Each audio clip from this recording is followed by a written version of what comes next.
Good evening, everyone, and welcome to the third and penultimate session of the Foundation's online Academy of Faith and Generosity.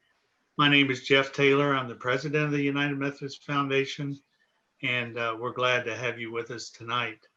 I want to make a few introductions before I introduce our speaker. With me tonight is Kim Matthews. She is our vice president. Most of you have met Kim or at least seen her in these previous sessions. And also Susanna Carpenter. Susanna is our CFO, and tonight she will be serving as our producer in the background, and she'll be monitoring the chat. So if you have questions during the session, feel free to put those in the chat, and we'll have time at the end to address your questions. Now I'm excited to introduce Grace Duddy Pomroy.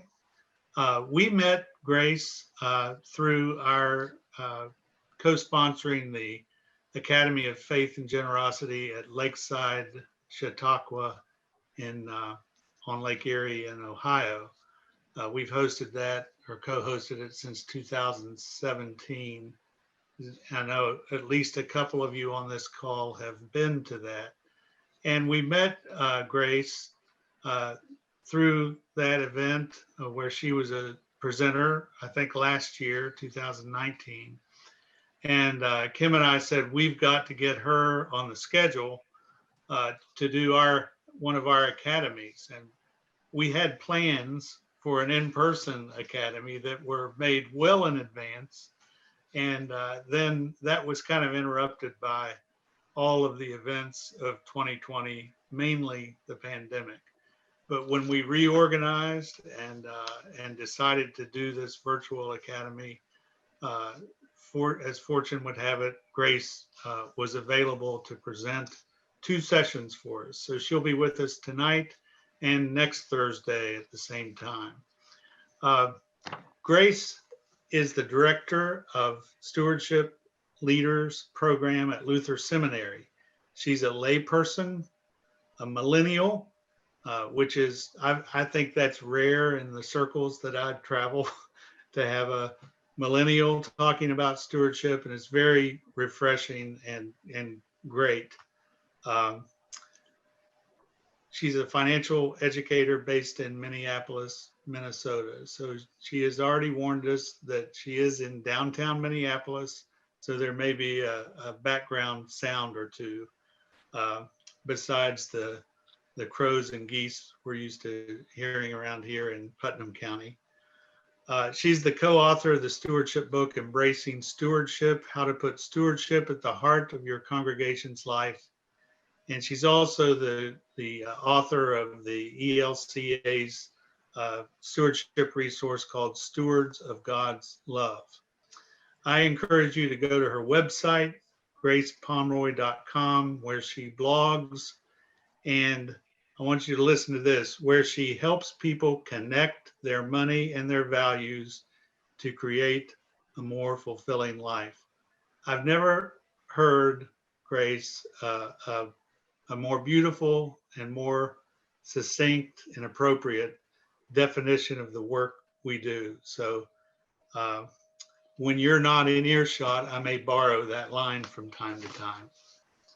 But you're more than welcome to, Jeff. We welcome you virtually to Almost Heaven, and take it away, Grace. Thank you so much, Jeff. I really appreciate it. It is wonderful to be here with you guys virtually this evening. And thank you, Jeff, for warning folks that I do live in downtown Minneapolis and it could get a little noisy. So hopefully you're willing to come along for the ride. I'm just going to share my screen so you can see my presentation. Tonight, we're talking about one of my absolute favorite topics, which is stewardship and generations. How did the different generations see stewardship? And particularly tonight, we're going to be focusing on some of the younger generations, particularly millennials, Gen Xers, and a little bit about Gen Zers as well. So let's dive into this content. I want to begin by setting the stage a bit for you guys here. How did I get interested in this topic, and a little bit about how I got interested in stewardship in general? As Jeff mentioned, it is a little bit uncommon to have a millennial talking about stewardship. Hopefully it will continue to become even more common for this to happen, but at this point it's a little uncommon. One of the main reasons that I got interested in this topic and interested in stewardship in general was because I went to seminary.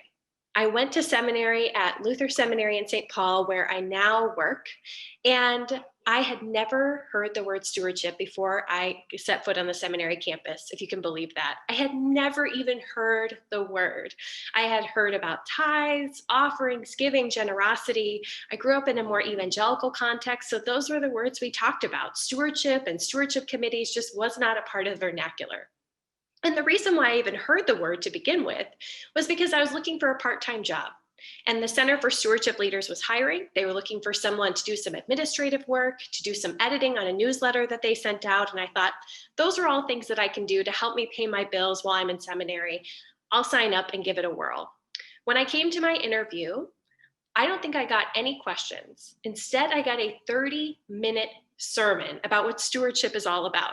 And honestly, I think most people would have run for the hills after that moment, hearing that stewardship is about all that God has entrusted to our care and the fact that we are tasked as managers of what is God's, not what is ours.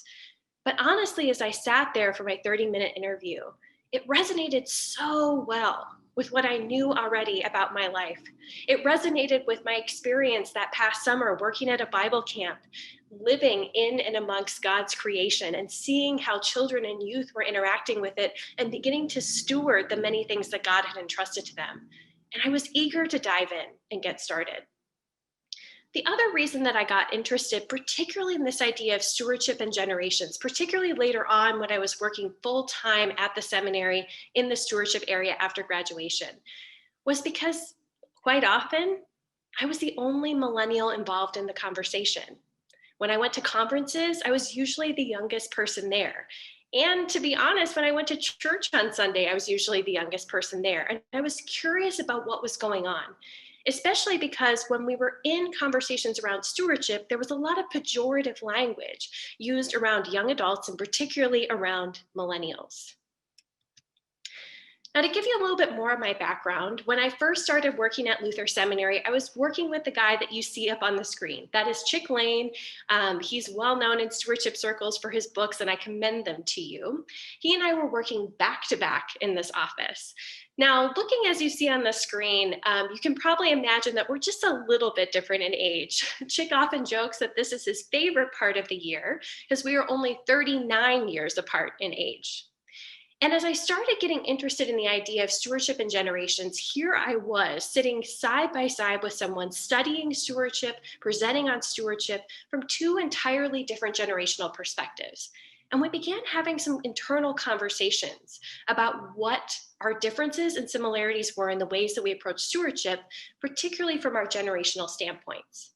And during this time, we were also leading some research projects. We wanted to hear from people what they were interested in learning about from us from the Stewardship Leaders Program at Luther. We did a survey and we did a focus group. And when we went out into these focus groups and asked folks questions, we asked them about a variety of different topics. Are you interested in hearing about stewardship and creation, stewardship and worship? And whenever we got to stewardship and with adults under 40, that's how we were phrasing it at the time, suddenly the tone in the room changed. We'd been having this jovial conversation about stewardship with these leaders and congregations, lay and clergy, and then all of a sudden, it was like the sand beneath us shifted.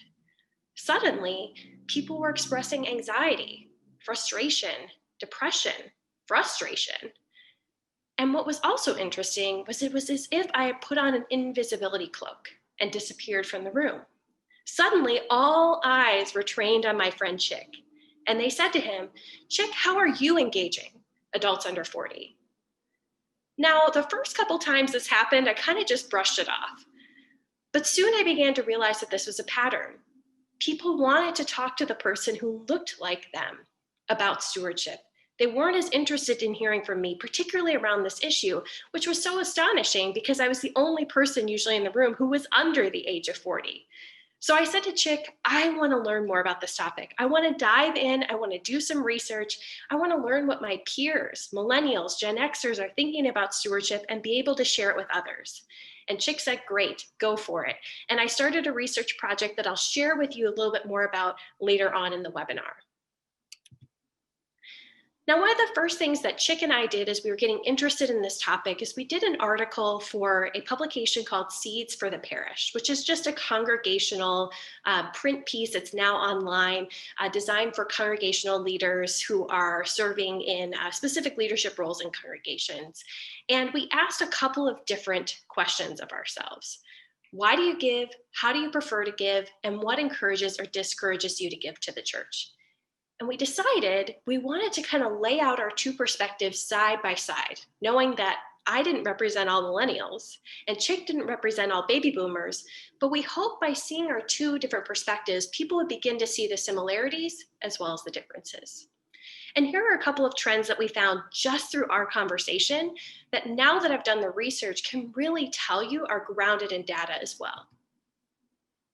One of the key trends that we found, which I'm sure will come as a surprise to no one, is that at the time we wrote this article, Chick was someone who loved to give via check. One of his favorite moments in the service was being able to write out the check to his church and put it in the offering plate. In fact, if he wasn't there for a couple weeks in the row, he looked forward to coming back to church and writing a bigger check. He didn't even think about sending a check in between. He wanted to be there in the service to do it. For me, on the other hand, I am one of the biggest electronic giver advocates out there. I absolutely love giving online through my bank account. I actually use bill pay through my bank account to give to my church, and it's a great way to do it. It does not make them incur any more fees, and it allows me to put my giving where my heart is and to give first, because that money comes out right after my paycheck comes through. The other thing I really appreciate about this, pandemic aside, is usually my husband and I are traveling a lot. I travel a lot for work generally, and we're off on trips. And when I'm not there on Sunday at my church, I love knowing that my money is going there, even if I'm not physically located there. When we asked about why we gave, our answers were a little bit different here as well. For Chick, it was grounded in this idea of duty and delight, which is something that the stewardship professor, Mark Allen Powell, has written, that we give out of our Christian duty, but we also take joy and pleasure in that moment of giving. And duty and delight is definitely something I resonate with as well. It reminds me of my upbringing in the evangelical church. But there's something more to it for me. I want to know the mission of the organization I'm giving to, and this includes congregations as well. And I'm not just talking about the mission that you might have on the top of your congregational paperwork or gracing the fellowship hall that's kind of neatly sewn on to a beautiful tapestry. I'm talking about the real living and breathing mission of your congregation. And I want to know how my giving specifically makes a difference in helping that mission to come alive. It's a really important part of why I give. Another big trend that we were noticing is a shift from institutions to causes. For Chick, he likes to give to those places where he has a specific connection and legacy tradition with. So he's giving to his colleges, he's giving to his church, he's giving to the place where he volunteers, and he really appreciates the traditions that these institutions are upholding and wants to make sure they last into the future. Now, funny enough, if you look through Chick and I's bank statements, you'd find that we give to a lot of the same places. I also give to my college. I also give to my church. I also give to places where I volunteer and places I'm connected with. But for me, the motivation comes from a different place. It's about the cause. It's about the cause that is underlying that place. Now, so often in the church, we get really nervous about this shift from institutions to causes because we're afraid that that leaves the church out of the giving spectrum. But honestly, I think the church has such a real and vibrant cause. And we need to make sure we're playing that up as we're talking about generosity with these younger generations. Just to put this in context of what this means in this shift, if you think about Chick and I both going to a donor dinner for a hospital. Now, just as an aside, the idea of a millennial going to a donor dinner is a little bit archaic, but I hope you'll go along with me on this example. If we both were going to go to a donor dinner for a hospital, the person Chick would want to hear from as the main speaker at that donor dinner would be the CEO or president of the hospital, someone who could talk about the history, legacy, and tradition that this hospital had, its mission, vision, and values, and how those would be projected into the future. Whereas for me, the person I'd want to hear from is not necessarily the CEO or the president, but a nurse, someone who was on the ground doing the work, who could tell me an inspiring story of how the mission came alive, someone who was more integrally connected with the cause rather than connected with the institution. Another trend that we notice, and I have to say this one is not specifically backed by research data other than just anecdotal evidence that I've seen. Chick talked to me a lot about this idea of giving through his congregation to other causes. So for instance, his church has a good partnership with a food pantry, but Chick had never thought about giving to the food pantry himself individually. Instead, he would give through his congregation, Lord of Life, money for that food pantry, and they would send it over. In his words, he wanted the congregation to get the credit. Now, I have to admit, before he brought up this example, I had never heard or thought of that before. Most of the churches that I go to encourage people to have direct relationships with the different nonprofits that they're bringing in and don't really give options for giving through the church. For me, my giving patterns are a little bit more diverse. Looking down at the right side list there for me, the other thing I would say is true for me as well, particularly when it comes to causes, is I'm just as likely to give to those places that I'm unfamiliar with. If I see a GoFundMe page or a Kickstarter crowdfunding campaign that really pulls at my heartstrings, where I see a clearly defined mission and I know it's going to make a difference and they're transparent about where the money is going, I am all in. I don't need to have that historical connection in order to want to give to that cause. So the next thing I want to do is walk us through the different generations. I realize I've already used some generational code words so far, millennial and baby boomer. Some of those you may be familiar with and others of you may not, and that's perfectly fine. So we're going to go through each one individually. As we do this, I invite you, if you're willing, to share in the chat which generational pool you fall into. Now, I'm going to use the Pew Research Study data here. So you may find that Pew's numbers are a little bit different than yours. No one will know. Please share the generation that best fits you. The other thing I would tell you is I'm going to be talking about some specific giving statistics, and those are coming out of a study called The Next Generation of American Giving that was done by the Blackbaud Institute. I'm going to be pulling from their 2018 data, but they have done this survey over a couple of different years, so 2010, 2013, and 2018, so you may hear me refer back to a couple of those studies. Let's dive in. We're going to begin with a generation that you may not be as familiar with, which is called the Matures. The Matures for Blackbaud is combining two different generations together. They're combining the silent generation and the greatest generation together. For those folks, their birth dates are 1901 to 1945. And as of this year, their age is 75 plus. So let's first look at the greatest generation. As you may know, these folks are called the greatest generation because so many of them fought in World War II, came home, started families, and really built a lot of what we think of as today's American society. In contrast, the silent generation are generally Depression era kids or kids who were really impacted by the Depression and their parents' experience of it.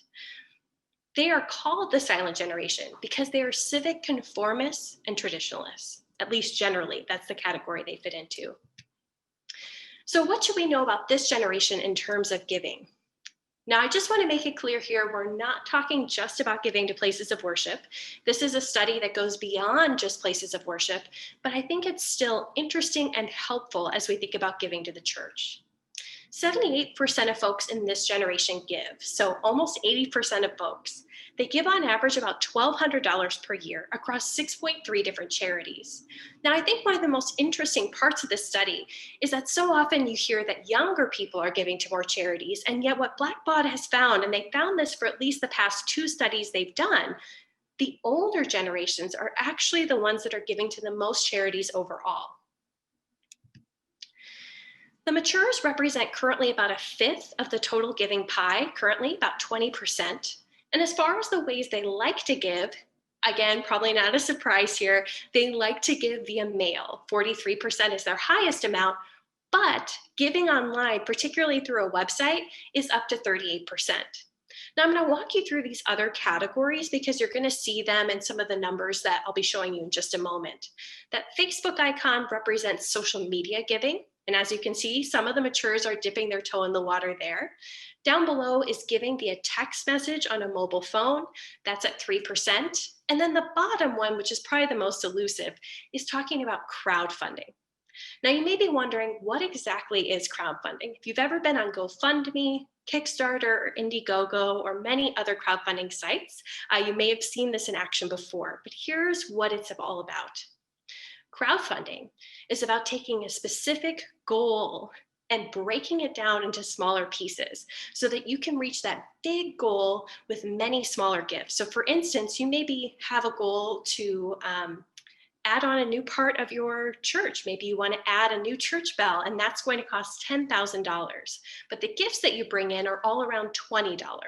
So you're bringing in many different donors with small amounts to reach a bigger goal. Now, of course, people can give more than that, but the goal is to have those small gifts reaching the bigger goal. Now, an example of this that you may know of, Hurricane Katrina, and I think actually they did one for COVID-19 as well, had some benefit concerts that they were offering on TV. So you could watch the benefit concert, and down below there was a little bit of a notice that said if you text a certain number, that will allow you to give $10 to that cause. And they raised millions upon millions of dollars of support for Hurricane Katrina just through those benefit concerts and through everybody watching giving $10 gifts. Generally, crowdfunding is done through electronic means with those websites that I shared earlier, but they can also be done in non-electronic means as well. So diving back into the matures here, what are their giving priorities? Places of worship is on the top of the list for them, followed by local social service organizations and emergency relief. If you are in the matures generation, silence, or the greatest generation, feel free to write in the chat. We'd love to hear what generation you're in.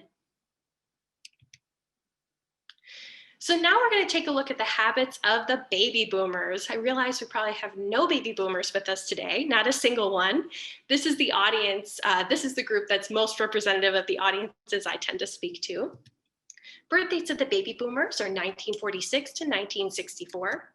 Their ages are 74 to 56 as of this year. Some things to know about our baby boomers. They are children of the civil rights movement, and some even participated in the civil rights movement themselves. Many were impacted by the Vietnam War, and some even participated and fought in the Vietnam War. And Woodstock was a key point for some of these baby boomers as well. It was a defining moment that either they attended or they remember as part of their historical legacy. So let's chat a bit about baby boomers here for a minute. 75% of folks in this generation give. For those of you not tracking with the numbers, it goes from 78% of the matures to 75% with these baby boomers. So really, they're pretty close together there. Now, I should pause for a minute and say, I am sharing this presentation with you guys, so please don't feel like you need to give your hand a cramp in order to be able to write down all these numbers. Feel free to just listen and enjoy. You can always go back into this data later on. So how much do these baby boomers give? As you can see, they give on average $1,000 per year, which is about $200 less than the generation before them. They were at about $1,200. Across 4.2 different charities. So please note the number of charities has gone down quite a bit between our matures and our baby boomers. As probably comes as no surprise to you guys, baby boomers have the biggest share of the total giving pie, 41%. And their channels for giving, I like to say baby boomers want the whole buffet line. They'll take the whole buffet line. They'll give via mail. They're interested in giving via your website. That happens to be their highest number. They're getting interested and engaged in crowdfunding, that cause-based fundraising.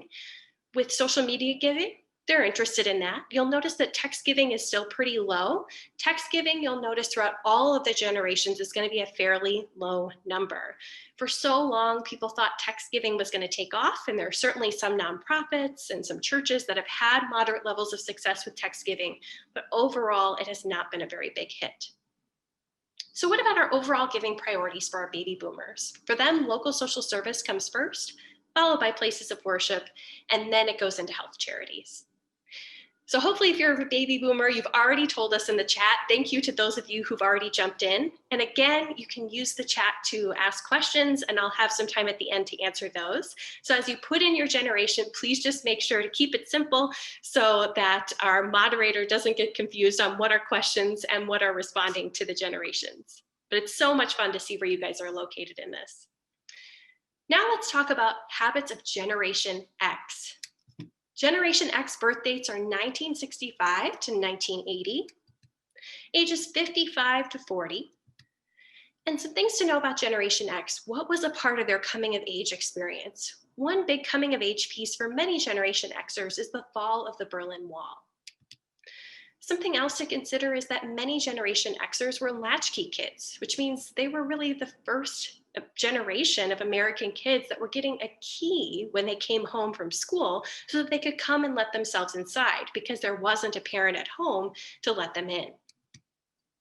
And the other thing to know about Generation X is the rise of MTV was a part of their coming of age experience. As many Generation Xers have told me to say this, the real MTV, the early MTV, not the MTV we know today. So let's dive in and see what we should know about Generation X. Folks in this generation, about 55% of those folks give. So remember we were at 78, 75, now we're down at 55. And they give on average $921 per year, which is almost on par with their baby boomers. But less of the folks in this generation are giving overall. And they're giving across 3.8 charities, which again is pretty similar to their baby boomer peers. So what else do we know about Generation X? Currently, they represent about a quarter of the total giving pie, 23%. And let's take a look at their channels for giving. As you'll notice, mail giving goes down. Their highest area of giving is giving via a website.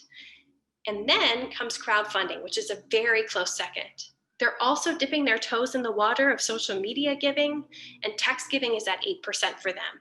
In fact, Generation X, and then I believe the millennials, are the ones who are tied for the highest amount of text giving, hence why it's bolded there. Looking at their overall giving priorities, it may come as a surprise to you to see that places of worship is not on their top 3 list. I took a look at the broader list that the study shown, and places of worship is on the list of top 10, but it's pretty low near the bottom for Generation X. Local social service, health, and animal charities come before that, and a couple of other ones too. I think places of worship is about number 10 in this study. So if you're Generation X, let us know in the comments. We'd love to hear from you. Let's take a look at millennials. And as Jeff already gave away, I am a millennial. I'm very proud to be one. Birth dates of millennials are 1981 to 1995. Millennials are still kind of getting shook out in terms of what their exact birth date parameters are, but this is what Pew has been saying recently. Their ages are 39 to 25. For many of the early millennials like myself, a defining moment in their coming of age experience was the September 11th attacks. It's one of those moments where everyone knows where they were in the midst of that. Oftentimes, millennials are known as digital natives. I think this is a bit of a misnomer. Particularly early millennials like myself were not born with a cell phone, a computer, or an iPad in hand. That's something that's more common of the generation we'll see later on, which is Generation Z. Something else to know about millennials is many of us, particularly in our young adult years, and for some of those younger millennials, even in their growing up years, the rise of social media has definitely been a big part of our coming of age experience. Let's take a look at giving patterns. So again, 78 for our matures, 75 for our baby boomers, 55 for Gen X, and 51% of folks in this generation give, so about half. And they're giving on average $591 per year, which is almost half of baby boomers and Generation Xers across 3.5 different charities. Their number of charities isn't going down very much for having the gift of $591 that they're sharing per year. Taking a look at how they represent the total giving pie, they're at about 14%. So just a like chunkier sliver there than at least their Generation Z counterparts, which we'll talk about in just a moment, but they're not a huge share of the giving pie. Now, I have had people ask me during presentations, and you're welcome to ask me as well if you're interested, why they should even pay attention to millennials. It's not as if they're the big givers in the conversation. I think there are a bunch of ways to answer that question. One being that I think we should pay attention to all of the people who are in our congregation, as well as those in our neighborhood that we are looking to reach with the gospel message and helping to involve them in their stewardship journey. I don't think we should just be looking at those who are completely involved already in stewardship, our baby boomers and our matures. We need to be reaching out to all audiences. And to be quite honest, their share of the giving pie is just going to continue to grow, I think, as they age. We've certainly seen that for Generation X. Looking at channels for giving, you'll see that website giving is at 40%, but for them, what's even higher is crowdfunding. And I think that's because of the cause-based orientation of crowdfunding. You're not going to go online and ask a crowdfunding campaign to help cover your annual budget of your church. That's just not something you would do. But you could have them cover a specific project, particularly one that couldn't happen without broader community support. One of the great things about crowdfunding too is it can bring in people who might not normally give to your institution. You'll see also that social media giving has gone up quite a bit at 17%. Looking at overall giving priorities, I must admit this is one of my biggest surprises in looking at this data. Millennials in the 2013 study did not have places of worship high up on their list, but it's now number 1, followed by children's charities and local social service organizations. If you're a millennial, feel free to give a shout out and put that in the comments. Taking a look at the habits of Generation Z, birth dates are 1996 to 2014, and ages are 24 to 6. This generation is pretty new, so the dates again are still getting fleshed out here. Things to know about Gen Z, they are the true digital natives. Many of them were born with technology in their hands, whether it was a mobile phone, an iPad, computer, that was just a part of their coming of age experience. Phones were a key part of the journey, but also something to remember is that these folks are more visual learners. Especially with the rise of technology, they grew up thinking in a more visual platform type way. Also, many of them are entrepreneurial. I was just reading a study the other day that most Generation Zers have no desire to work for a company. They want to start their own business and be their own boss. So looking at this generation specifically, I think it's important to know here that for this study, they're only interviewing and surveying folks who are 18 and over. So we're just getting a small cross-section of this generation. 44% of folks in this generation give. And please note, these people are still in college and just coming out of college. They're giving on average about $341 per year, which is less than their millennial counterparts, across 4.6 charities, which is actually more charities than their millennial counterparts. But they still didn't beat the matures on that front. As you can see, they are the tiniest sliver of the total giving pie at 2%. And the main ways that they like to give are via crowdfunding, far and away number 1 for them, website, and social media. For them, places of worship is also not on the top 3, but it actually is number 4 on their list. So if we could have added a 4th one, places of worship still ranks pretty highly for them. Looking at the overall statistics, I think it's important to think about some of these giving mindsets. Something that really shifted between the 2013 and the 2018 data is that all donors want to see the impact of their donation. That used to be something that was just true of millennials and Generation Xers, but that seems to have worked its way up the scale. Everybody wants to know how their giving is making a difference. Older donors tend to prefer planned giving, whereas younger donors tend to prefer that small and spontaneous type of giving. Number 3, though, was something that surprised me. Younger donors really appreciate recognition. They want to know that their giving made a difference, and they want to be thanked for their gift. I think often these younger donors get overlooked because the gifts they're giving tend to be smaller. But remember, early on in your career in particular, that money means a lot more to you.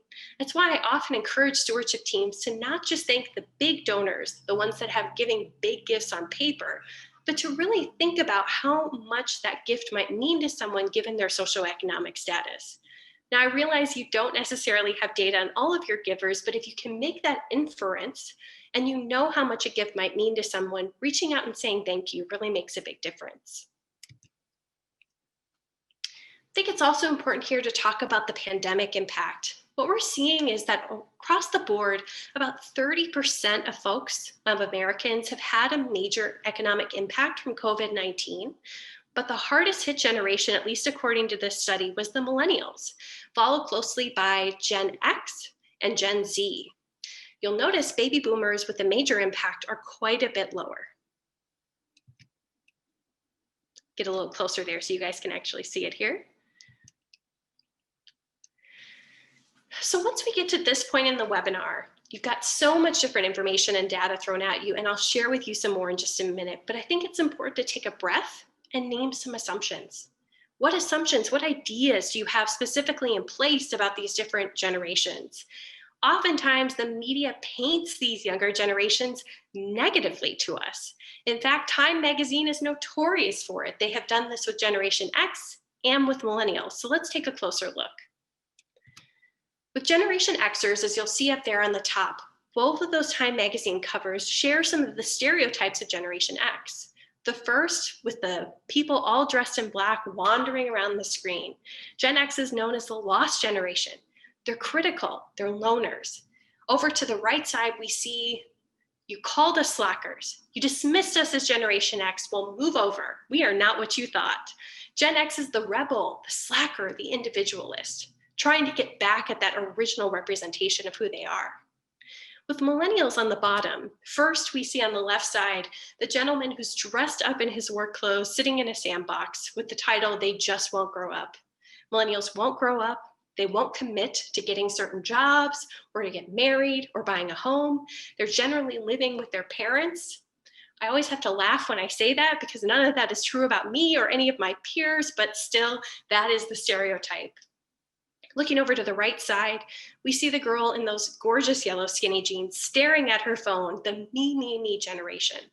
Millennials are often known as narcissistic, only caring about themselves, entitled, feeling like they need a way better job than their parents just out of college, and attached to their technology, phone always in front of the face. So how did these assumptions come into play? I'll share with you a quick story. The first ever stewardship conference that I went to, I was shocked by all of the conversation around millennials, and particularly all of the ways they were talked about negatively. This was in the early 2010s, and people were talking about the rise of electronic giving and whether or not they should have an option to give via credit card to the church. And so many people kept saying, well, we can't let millennials do that because they have so much credit card debt. They would give out of their debt to the church because they don't know how to use their finances well. I was so turned off by this language, especially as someone who cares so much and so deeply about how we use our money. But I also knew the data. Millennials, especially at that time, were not the people accruing a lot of credit card debt. In fact, that was their older peers.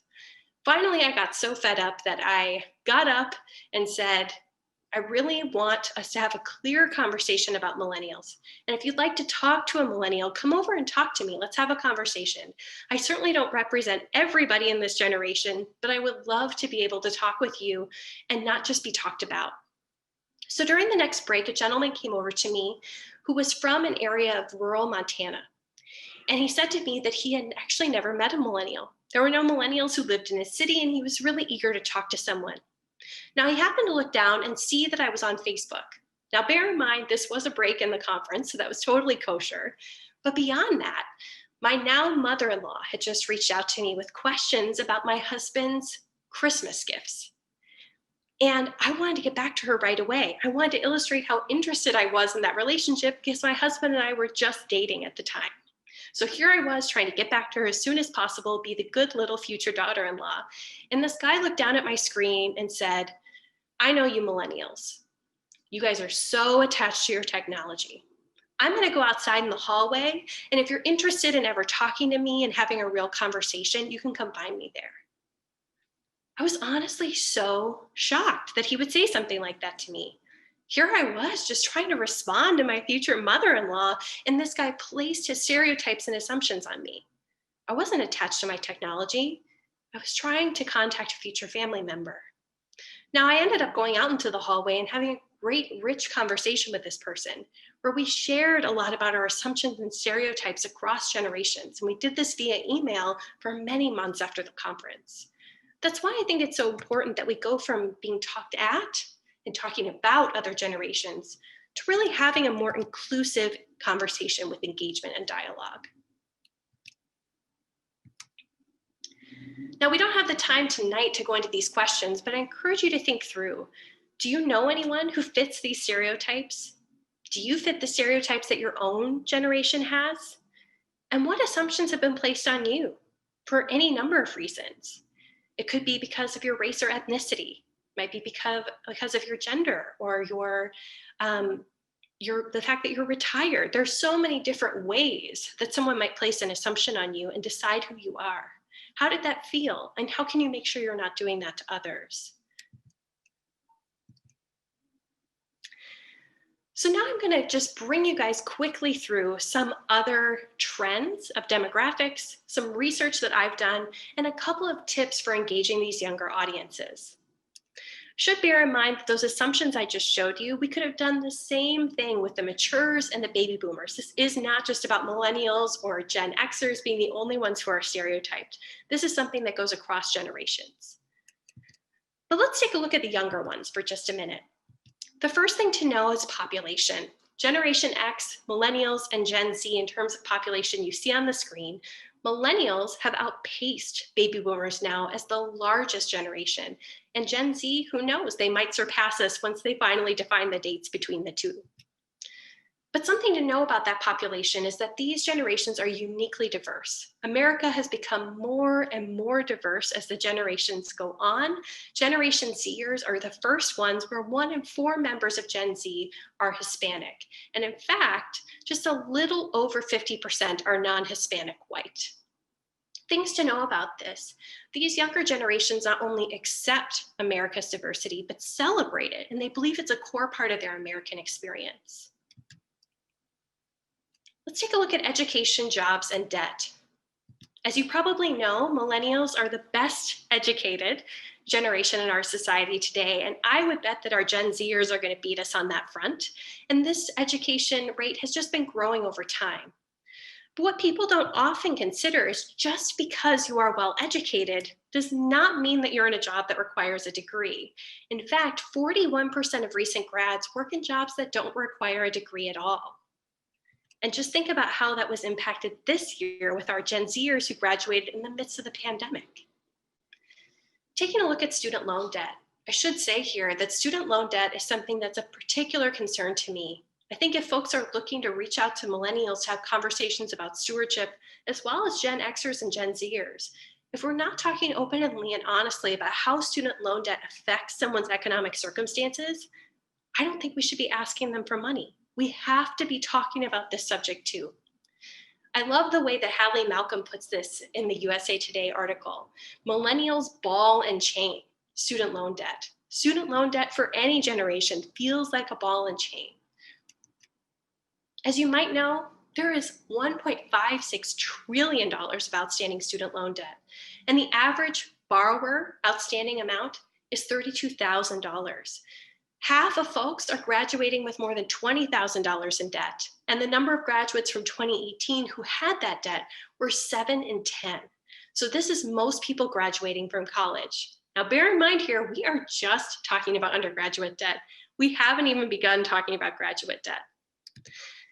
Now, sometimes people ask me, is student loan debt growing on pace with inflation? It is absolutely not growing on pace with inflation. It is far exceeding it, not only in the percentage that it has gone up, but in the percentage of folks who are now needing to borrow money to go to undergraduate institutions. So let's talk about a lighter subject here for a minute, technology and social media. As no surprise, I'm sure, social media is on the rise, and the most used channels are YouTube and Facebook. Now, this is 2019 data, and I'm guessing if we looked at 2020 data, the usage rates would be even higher for most US adults. Taking a look at Snapchat, Instagram, and all of the other different social media platforms, you'll notice they do vary by age group. Many are on Facebook. That is a prominent one. With YouTube, many of the generations are also using that social media platform, a little bit less for those older folks ages 65 plus. Overall, Instagram and Snapchat are pretty across the board in that there's a lot of younger generations using those channels, but less so below.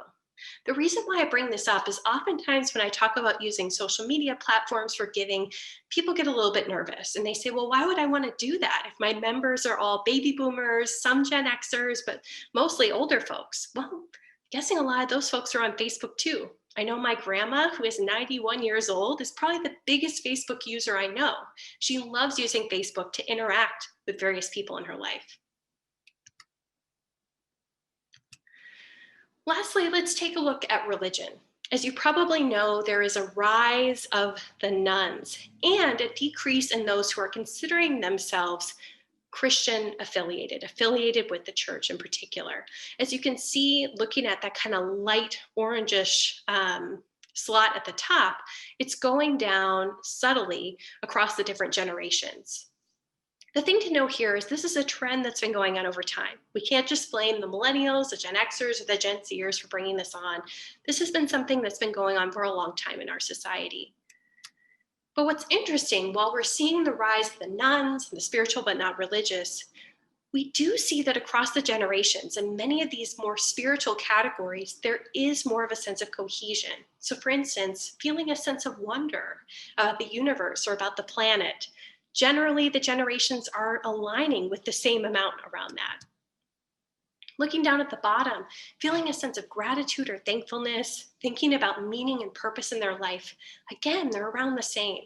I bring this up not because I'm trying to over-spiritualize what you're doing, but if there are ways for us to bring in some of these more spiritual components into our religious experience, I think that we're going to find that resonates across generational lines. The next thing I want to share with you a bit is my research that I have done. This is the project that I mentioned to you earlier. I did a research project just based on my experiences of wanting to be able to talk with people my own age around stewardship. I often like to say this was an out of the back of my car kind of venture. What I mean by that is Chick told me you can go within a certain radius of the seminary, drive around, I'll pay for your mileage. Certainly there's a lack of diversity here. It's Minneapolis based, it's mostly urban and suburban, no rural congregations, and definitely a lack of racial diversity in terms of who I talk to. With those disclaimers in mind though, I did talk to a lot of people, 65 different people, some in focus groups and some in interview settings. And I'll share with you the research questions I asked in just a minute. In my research, I wanted to get a sense of how people viewed stewardship and giving to the church, time and money giving, as well as how they saw their faith connecting with their use of money. And I found some interesting things. One of the first things that I found was people were longing for a space, a conversation around money and giving. Now, when I did a first couple of these conversations, people would come up to me afterwards. I would do these in the evenings or on the weekends after their church service ends. People would come up and say, thank you so much for being here. Now, I realize that you guys are from a different part of the country, but over here, we often say that's a Minnesota nice, where everyone's kind of pasting on a smile, pretending to be nice to you, but they don't really mean it. So that's kind of what I assumed was happening. People were a little annoyed. I was coming and talking about money, but they were just trying to be polite. So I said, thank you, you're welcome. I'm so glad that you came, and kind of figured that they would walk away. But often people would stop me in my tracks and say, Grace, you don't get it. We are so glad you came. This is the first time that we've been able to have a conversation about money, stewardship, and generosity where there wasn't an ask involved. How often are you creating a space in your congregation for people to talk about money and giving where you're not going to bait and switch and begin asking them for money? This is such an important thing. And I think so often congregations just entirely miss this concept that people want to have a space for conversation where they can share perspectives with freedom to not be judged or shamed for the way that they are participating in the life of the congregation. I asked folks, what does stewardship mean to you? And I'm not going to lie to you, most folks said it didn't mean anything to them, or it had a negative connotation. Particularly, this 20s research participant thought of it as a con word that he was bristling at. When positive meanings did come up, it was generally around taking care of people and places. This idea of caring was a very strong concept for them. And the other place in which it resonated was around environmental stewardship. This was actually the only place outside of church where they were hearing this word come up. Now, I have to say, I've talked to a lot of people of different generations about stewardship, and the fact that it didn't resonate with a lot of folks or it had a negative connotation, I don't think is generationally based. This is something I've seen across the board. But these positive meanings are a little bit different, I think. When I took a look at stewardship associations, here are a couple of things that came up: community, faith, and giving. Community, faith, and mission. Sorry about that. Those were the key words that people associated with the word stewardship. So when you think about how you're going to talk about stewardship in your congregation, those are some words to lean into.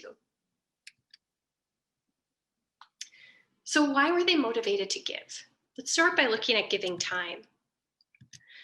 Some of the biggest reasons why people gave their time is they were asked. They appreciated being asked, and they wanted to support the congregational community. They appreciated that their time was used well and that they got to connect with community partners. On the downside, probably what you would expect: scheduling. It was hard to find a time to fit that in, and the time commitment. I had a couple different people share stories with me about times when they had signed up for a volunteer position, but didn't realize what they were really signing up for. I know I had this in my first stewardship chair position at my congregation. I signed up to be the stewardship chair only to find out later that meant that I was on the council and that I was on the finance team. I had signed up for 3 times more of the work than I thought I was getting into. Another person told me about being called on to be a confirmation leader. And so they signed up for it thinking they would just be in it for a year, only to find out during their first meeting it was a 3-year commitment. And that really made them shy away from participation. And lack of childcare was top on the list as well. Motivations for giving money. Mission was high up on the list. People wanted to know the mission and how they were investing in it. They wanted to see how money was being used. Was the congregation being transparent, and was the money being used effectively and efficiently? And they wanted to know their money was making a difference. On the downside, they were living paycheck to paycheck. Life was uncertain. They were worried, as I'll show you in a couple slides here, about pledging. They didn't know if they necessarily wanted to pledge an amount to the congregation because they were worried their income might change. Competition from other nonprofits came up a little bit, but honestly, not as much as I expected. And if money was not used well, not used efficiently, or it was being secretive, or there were some things that were being mismanaged, these folks were often the first to pull away in their giving. I asked them, how is money talked about in general at your congregation? And here's what came up. It's not talked about except for giving appeals or budget conversations. Only one congregation talked about money in all of their life, not just giving. And there was a big desire for these conversations around faith and finance, particularly as it related to how to use credit cards well, or how does one see their personal financial life in view of their faith. And they had some questions about giving, namely, how much is appropriate to give? Because if your parents didn't tell you, or if you didn't grow up in the church, how are you supposed to know? This is a great conversation to have with newcomers coming into your congregation, maybe as they're becoming members. But I think also just to have more open and honest conversation about this at the congregational level, because it's not like you could just slide down in the pew and ask someone or send over a little message via chat in your Zoom worship. You have to be able to have an open framework where people can talk about how they've decided what they're going to give. And just to kind of lean into that pledging piece, I often recommend that people use the language of estimate of giving rather than pledging, because it allows there to be a little bit more versatility. So if things change throughout the year, people don't feel like they're shackled into that commitment. There were a lot of people I talked to where they thought that a pledge was binding. So if they weren't able to make it, they were really scared about that, especially if they lost their job.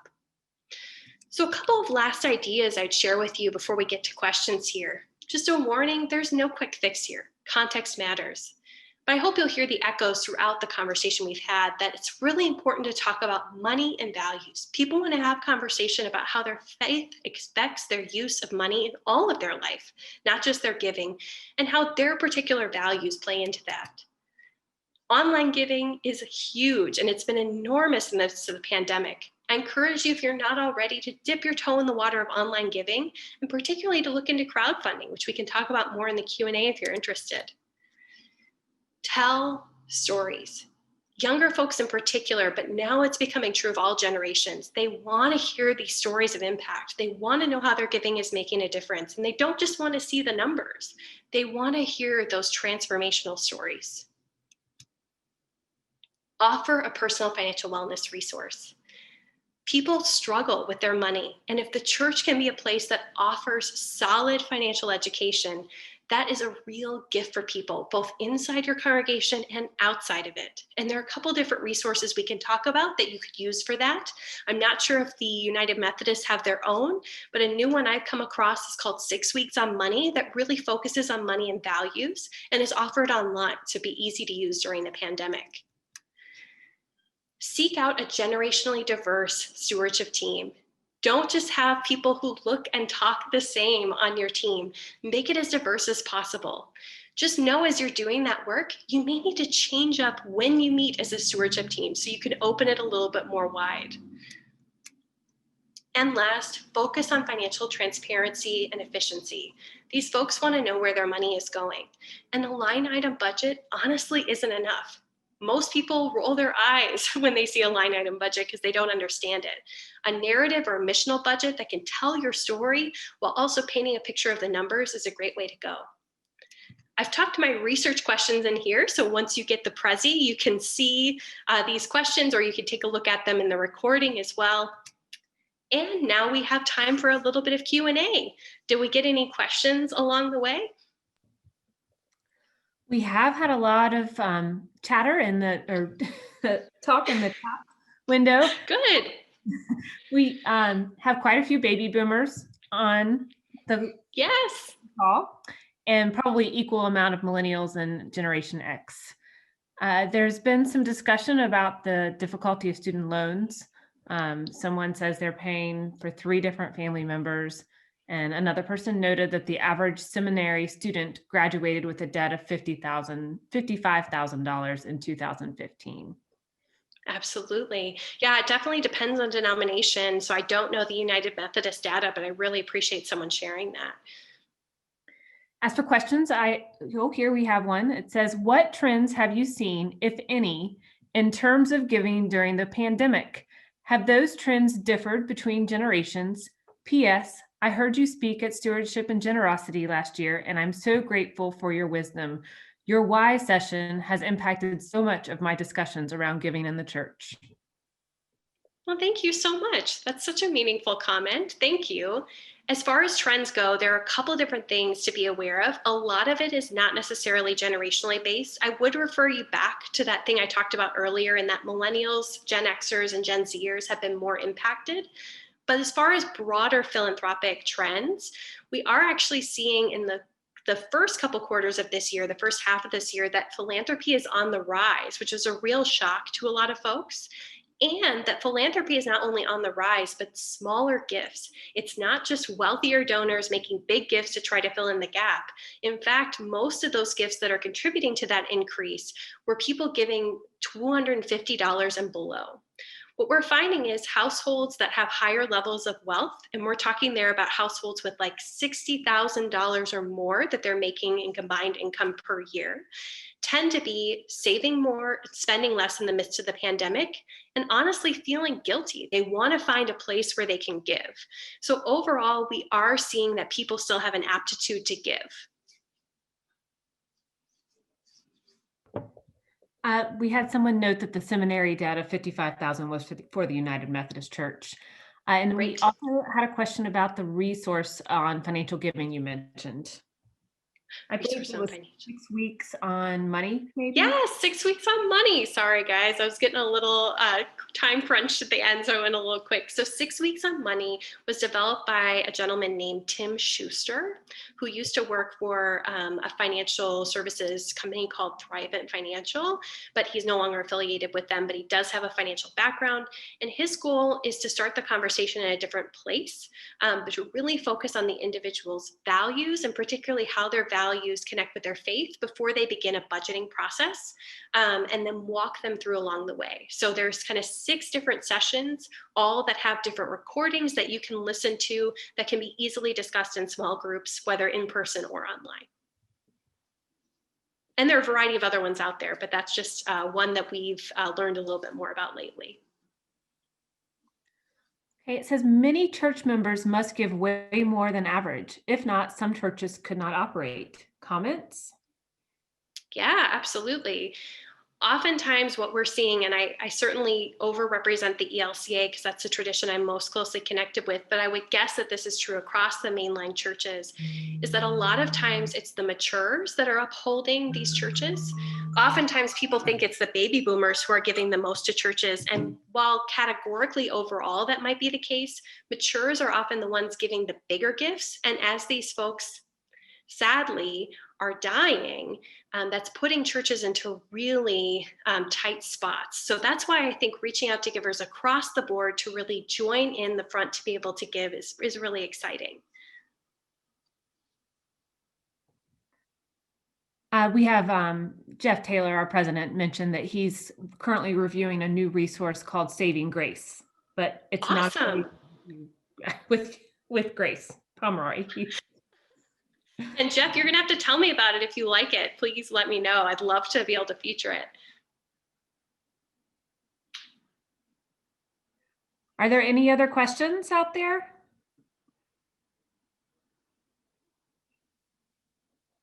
If not, I know Jeff mentioned earlier my website, gracepomroy.com, pretty easy to remember. You can always reach out to me there. I'm happy to have more conversation, dive into any questions you have as you look through the presentation later on. Thank you so much, Grace. It's been a great evening, and we look forward to next week when you'll be back with us. And I'll turn it right over to Kim to give us an update about that.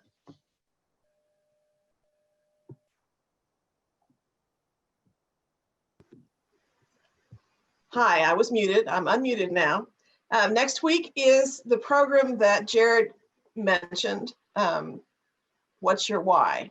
And I have to agree with Jared. It was an excellent program when I heard it at the Stewardship and Generosity event. What's your why? We're so focused on what and how that we forget the why. Whether it's why church or why we give, why is the most crucial question we can ask or answer for our stewardship work. Grace will be back with us again, and she'll be discussing the why of stewardship and how that affects the way that we and others give. So I encourage you to join us again next week, same day of the week, next Thursday, same time, 7:30, same bat station. You will be receiving an email on Monday with links to a lot of the resources that were mentioned today. And if there's anything we at the foundation can do to help, we're here and we're glad to help. Thank you all. Thanks again, Grace. See you next week. Thank you.